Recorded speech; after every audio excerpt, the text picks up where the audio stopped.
बढ़ते हैं आगे। केंद्रीय गृह मंत्री और बीजेपी के चाणक्य अमित शाह आज से 2 दिनों के असम दौरे पर रहेंगे। अमित शाह आज असम के डिब्रूगढ़ पहुंच रहे हैं।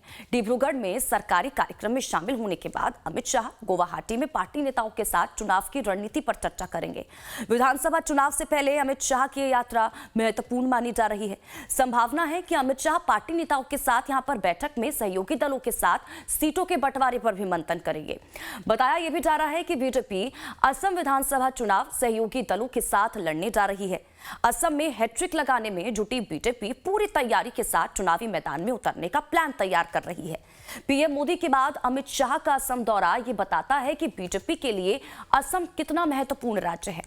राज्य की 126 सीटों में एनडीए का फोकस 100 से भी अधिक सीटें जीतने पर है। पिछले विधानसभा चुनाव में बीजेपी की 60 सीटों पर जीत हुई थी, जबकि सहयोगी दल एजेपी को 9 सीट पर जीत मिली। तो वहीं यूपीपीएल ने 11 सीटों पर चुनाव लड़कर 6 सीटों पर जीत हासिल की थी। असम विधानसभा चुनाव में एनडीए को 75 सीटों पर जीत मिली थी और पार्टी ने हिमंता बिस्वा शर्मा के नेतृत्व में यहां सरकार बनाने में सफलता पाई। अमित शाह 2 दिनों तक असम में चुनावी रणनीति पर मंथन करेंगे और पार्टी नेताओं के साथ ही सहयोगी दलों के साथ बैठक भी अब करेंगे और यहां पर मंथन कर सकते हैं। अमित शाह के दौरे को लेकर बीजेपी नेताओं और कार्यकर्ताओं में उत्साह है।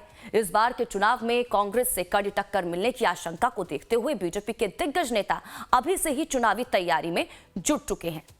तो 2 दिन के असम दौरे पर गृह मंत्री अमित शाह और ऐसे में देखिए अब बैठकें इस दौरान रहेंगी। एक बार फिर से अब असम को जीतने के लिए यहां पर रणनीति बनाई जाएगी, मंथन किया जाएगा।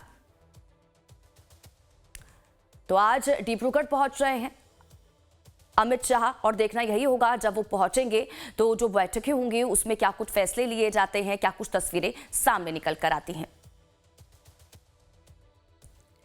और वहीं देखिए असम में चुनाव से पहले धर्म और समुदाय वाली राजनीति भी शुरू हो चुकी है। सूबे के मुख्यमंत्री हिमंता बिस्वा शर्मा ने एक खास समुदाय के खिलाफ विवादित बयान दिया है।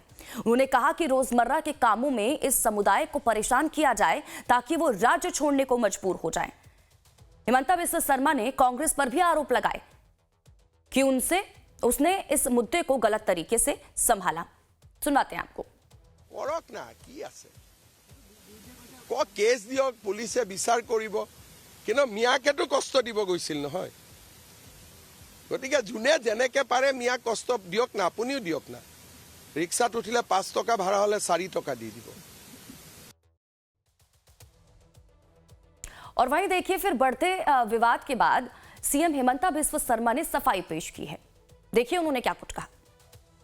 बांग्लादेश से जो लोग आए हैं वो लोग अपने आप को ही मियाँ बोलते हैं। मैं तो वो नाम नहीं दिया है, वो तो खुद ही वो नाम लिया है। वही लोग खुद बोला है कि हमें मियाँ बोलिए। मियाँ कविता लिखा है, मियाँ पोएम लिखा है, ये नाम थोड़े मैंने दिया।